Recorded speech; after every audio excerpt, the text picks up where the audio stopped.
Emotions were running high as friends and family arrived. They'd waited 4 years. At this point, all they could do was pray. They warded off bad spirits with a traditional smoking ceremony. 41-year-old Wotton's been found guilty of 1 count of rioting with destruction. In court, Crown Prosecutor Michael Cowan said the 2004 riot caused around $4 million worth of damage. He said despite references describing Wotton as a calm man, he had a significant history of violence, including assault convictions against a woman and a child. Cowan told the court the accused could have used his position as a leader within the community for good. Instead, he deliberately chose not to use those talents for a positive purpose. But the defence lawyer argued his client had tried to protect police officers from harm and, like many others, he believed the death in custody of Murunyi Dumaji would not be adequately investigated.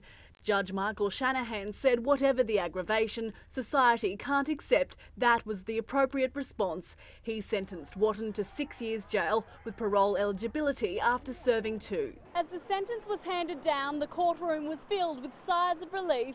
Supporters had been expecting a tougher sentence.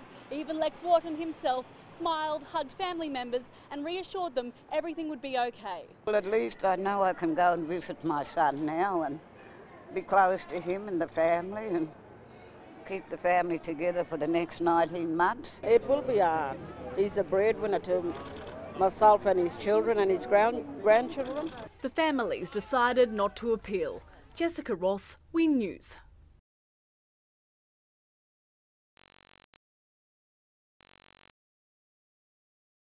The knives are out for Whitey in more ways than one. Croc's on the menu in Arcadia. They can't catch it, but we can cook it, crocodile pizza. They're still able to laugh about it, but the joke is wearing thin, especially for dive companies. Most swimming areas are now no-go zones, and they're losing up to $10,000 a week. If he carries on, then the businesses around here are going to end up having to close, and the island as a whole is going to suffer. The amount of people visiting on a daily basis from Townsville has dropped off remarkably. Now it's been revealed the Croc was relocated from Cape York to Townsville's Horton River in August as part of a satellite tracking program called Crocs in Space, a joint venture between the EPA, the University of Queensland and Australia Zoo. If people in North Queensland are going to continue to live with crocodiles, we need to know good science about what they do. The fact that it is a research program, we all feel now that we've been used as the guinea pigs, not the crocodile itself. I don't think we can rule out shooting the animal at this stage. 2 weeks on from when it was first spotted and the predators still eluding EPA officers.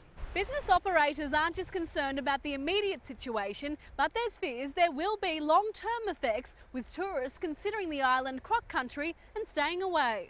Then again, it could open up a whole new market. These South Australian men camped out on the beach last night, hoping to catch a glimpse. A bit worried he's going to sort of grab me and do the roll and into the ocean. Yeah, I mean, the Croc's raw. Jessica Ross, WIN News.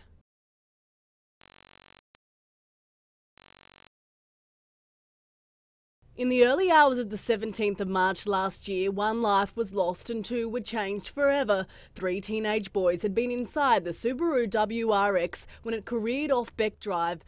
16-year-old Jesse James Winstanley was killed, passenger Cade Smith seriously injured, while driver Mitchell Ryan Colgrave's been charged with 1 count of dangerous operation of a motor vehicle causing death and grievous bodily harm. The 18-year-old's blood alcohol reading was just under 0.05. As a P-plate driver, it should have been 0. The Townsville District Court today heard the boys had spent the night watching movies and playing on the computer. Just after 3 a.m, while travelling between homes in Smith's car, Colgrave asked if he could drive. It was the first time he'd been behind the wheel of the WRX. My client was overwhelmed by the particular nature of the car, his defence said. Over the next 2 kilometres, the car reached speeds of up to 150 kilometres an hour. Right before impact, its speedometer read 129. Colgrave's defence told the court his client had been devastated by the guilt, by the loss of his best mate. Judge Julie Dick took into account Colgrave's age and obvious remorse, but she said his sentence must send a message to the community. He was given 2.5 years jail to be released after 6 months. His family wept as the sentence was handed down. To them, the 19-year-old's already serving a life sentence.